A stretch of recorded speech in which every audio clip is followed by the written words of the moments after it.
Welcome back. तो आइए आज हम लोग पढ़ेंगे अध्याय 3 आव्यूह। पहली हेडिंग है इसमें आव्यूह, जिसको अंग्रेजी में क्या बोलते हैं, मैट्रिक्स।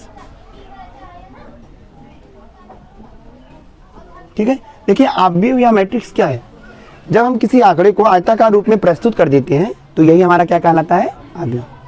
अब जैसे यहाँ पे देखिए उदाहरण में आव्यूह को हमेशा बड़े अक्षर से दिखाते हैं। जैसे किसी आव्यूह को मुझे दिखाना हुआ तो हम कैपिटल लेटर का यूज करते हैं, जैसे ए बी सी, ये सब बड़े अक्षर मिलाएंगे। ठीक है, तो मान लीजिए यहाँ पे हमारे पास आव्यूह ए है, तो ए बराबर कर दिया 1 2 3 4 0 1। तो यहाँ पे हम कहेंगे ये क्षैतिज लाइन होती है, उसको हम बोलते हैं पंक्ति। क्या बोलते हैं, पंक्ति। तो ये हमारी पहली पंक्ति है तो इसको बोलते हैं पंक्ति 1। ठीक है, और इसको सिंबल के रूप में R1 दिखाते हैं। किसे दिखाते हैं, और ये हमारी दूसरी पंक्ति है तो इसको हम बोलते हैं पंक्ति 2। ठीक है, और इसको किसे दिखाएंगे, R2 से। क्लियर है, तो बोलो भाई। अब यहाँ पे ये वाला हमारा क्या कहलाएगा, देखो भाई, जो ऊर्ध्वाधर लाइन लेते हैं या ऊर्ध्वाधर जो रेखा लेते हैं उसमें हम उसको बोलेंगे स्तंभ। क्या बोलेंगे, तो ऊपर से नीचे की ओर अगर हम आ रहे हैं तो जो लाइन हमको मिल रही है वो क्या कहलाएगा, स्तंभ। ये हमारा पहला स्तंभ है तो स्तंभ को कॉलम कहते हैं इंग्लिश में। तो ये हमारा पहला स्तंभ है इसलिए इसको C1 से दिखाएंगे। ये हमारा दूसरा स्तंभ है तो इसको किसे दिखाएंगे, और ये हमारा तीसरा स्तंभ है तो ये दिखाएंगे C3 से। समझ में आया कि नहीं है। तो अगर क्षैतिज रेखा में चल रहे हैं हम लोग या क्षैतिज दिशा में चल रहे हैं तो ये हमारा क्या दिखाएगा, पंक्ति। जबकि ऊर्ध्वाधर दिशा में अगर हम चल रहे हैं तो ये हमारा स्तंभ दिखाएगा। ठीक है, दिए गए आव्यूह में कितनी पंक्तियां हैं, 2 पंक्तियां हैं और 3 स्तंभ है। ठीक है, चलिए इसके बाद हम देखेंगे आव्यूह की कोटि। आव्यूह की कोटि कैसे निकालेंगे, अगर हम दिए गए आव्यूह में पंक्तियों की संख्या, जितनी भी पंक्तियां हैं उसमें उसके स्तंभों की संख्या से गुणा कर दें। ठीक है, गुणनफल नहीं लिखना है, केवल गुणा लिखना है। तो अगर गुणा कर दें, क्या लिखा, गुणनफल नहीं, गुणन को, केवल गुणन को क्या बोलेंगे, आव्यूह की कोटि। तो आइए देखते हैं, किसी आव्यूह में पंक्तियों और स्तंभों की संख्या के गुणन को आव्यूह की कोटि कहते हैं। यहाँ देखिए सबसे पहले हम क्या लिखेंगे, पंक्ति लिखते हैं, मतलब R गुणे C। पहले क्या लिखते हैं, पंक्ति, और बाद में क्या लिखते हैं, स्तंभ। तो इस वाले देखिए आव्यूह में कितनी पंक्तियां हैं, 2 पंक्तियां हैं। तो हम यहाँ लिखेंगे 2 गुणे C, मतलब कितने यहाँ पर स्तंभ है, C का मतलब कॉलम। तो कितने कॉलम है भाई, 3 कॉलम। तो 2 गुणे क्या लिखेंगे, 3। ये हो गया आव्यूह की कोटि। समझ में आया कि नहीं है। तो पंक्तियों और स्तंभों की संख्या के गुणन को क्या कहते हैं, आव्यूह की कोटि। आया समझ में। चलिए अगला देखेंगे, अगला है आव्यूह के अवयव। अवयव को अंग्रेजी में क्या कहते हैं, एलिमेंट्स, और इसको क्या बोलते हैं, बोलते हैं आर्डर, इसको कोटि को आर्डर। ठीक, ठीक है। अच्छा देखिए आव्यूह के अवयव क्या होते हैं। हमारे आव्यूह में जो हमारे पास आव्यूह दिया रहेगा उस आव्यूह में पंक्तियों और स्तंभों की संख्या के रूप में लिखे गए प्रत्येक आव्यूह को, चाहे जिस भी आप स्तंभ को या पंक्ति को पकड़ लीजिए, उसमें से जो Aij का वैल्यू होगा, I क्या है, पंक्तियों की संख्या को दिखाता है, और J स्तंभों की संख्या को दिखाता है। तो अगर हमारे पास कोई भी आव्यूह दिया गया है उसमें Aij, जहां पर I पंक्तियों की संख्या को और J स्तंभों की संख्या को दिखाता है। ठीक है, तो क्या कहेंगे, अगर हम यहाँ से पंक्तियों और स्तंभों की संख्या में से कोई एक अवयव को ले रहे हैं तो यही हमारा प्रत्येक अवयव क्या कहलाएगा, आव्यूह का अवयव।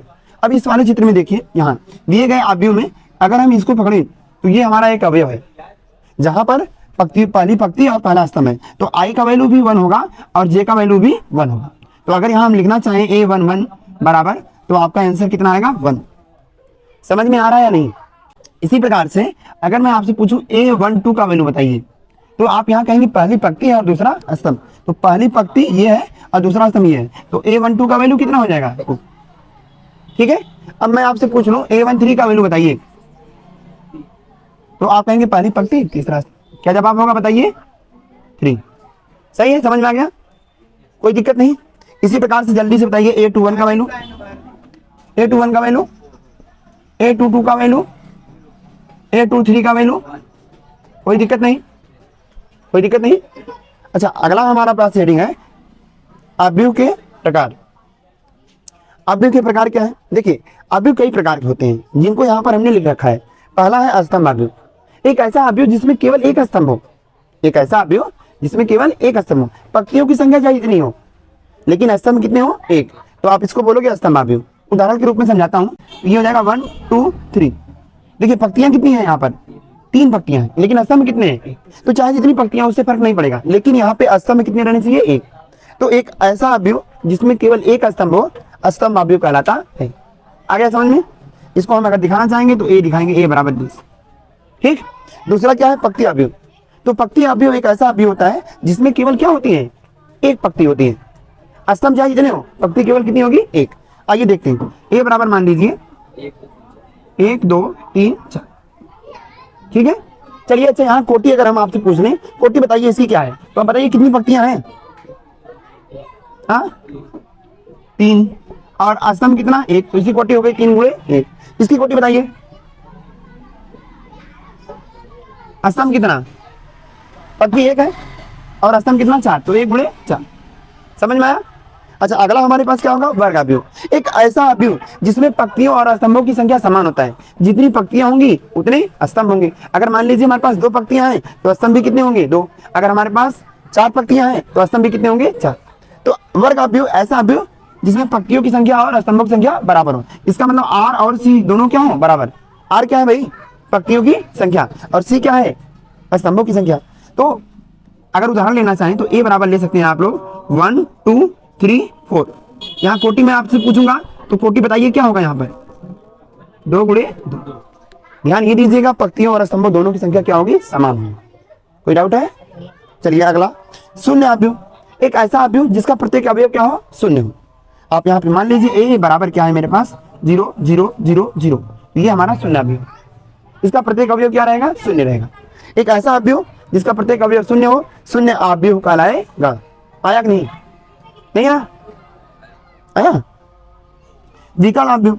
एक ऐसा अवयव जिसके केवल मुख्य विकर्ण है, मुख्य विकर्ण दिए रहे, बाकी सब अवयव शून्य रहे।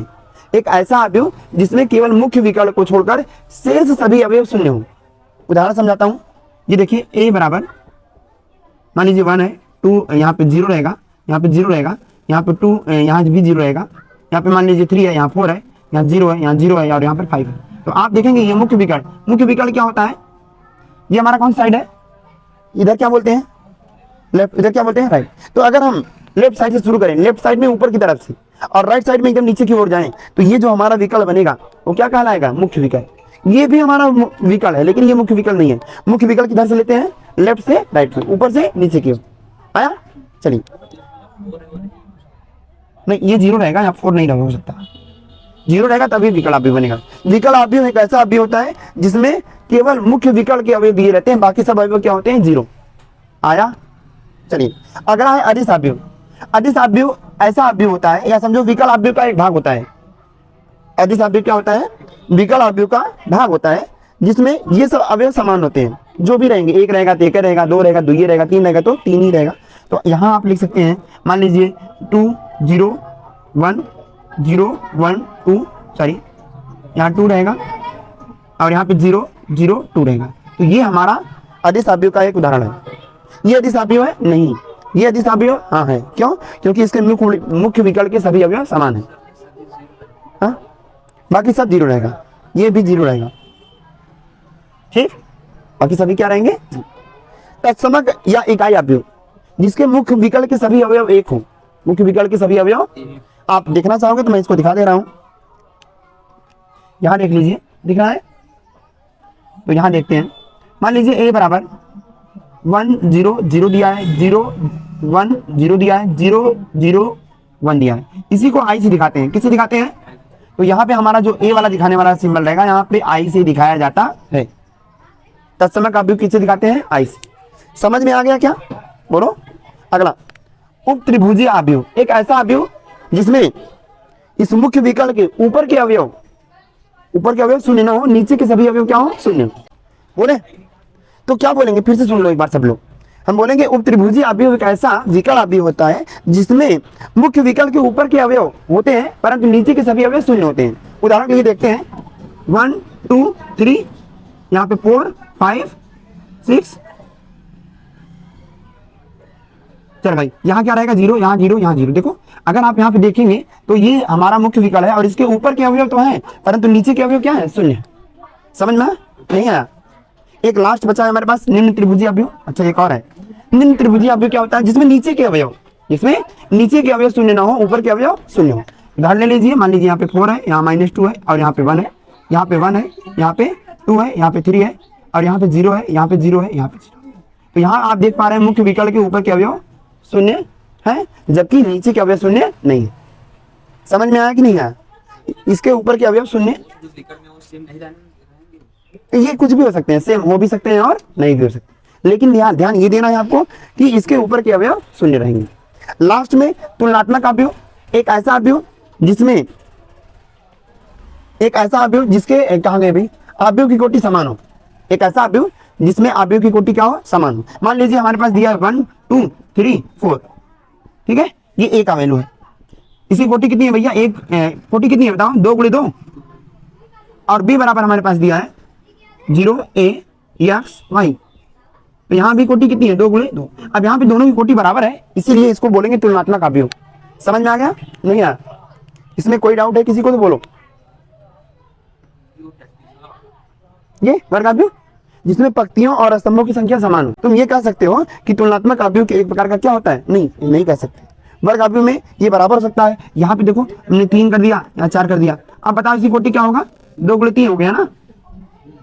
और इसमें भी मुझे करना पड़ेगा, यहाँ पे मान लो p मान लिया और यहाँ पे q मान लिया, तो ये भी हो गया 2 × 3। देखो अब अलग हो गया ना दोनों। समझ में आया कि नहीं आया? नहीं आया, ये वाला नहीं आया। तो तीसरा वाला वर्ग अवयव जिसमें पंक्ति और स्तंभ की संख्या बराबर हो, जितनी पंक्तियां हो उतने ही स्तंभ हो। अगर 2 पंक्ति है तो 2 ही स्तंभ होंगे, 3 पंक्ति है तो 3 ही स्तंभ होंगे। और इसमें क्या हो जाएगा, ये कोटि समान रहेगा, जितना भी ये 2 × 3 है तो वो वाला भी 2 × 3 होगा। हाँ ये यहाँ पे सुनो 1 × 3 भी हो सकता है ना। हाँ दो यहाँ पे 2 अवयव दिए रहेंगे, दोनों में कोटि जो रहेगी दोनों की समान रहेगी। नहीं कोटि दोनों की समान रहेगी, बस ना। इस वीडियो में इतना ही, मिलते हैं अगले वीडियो में।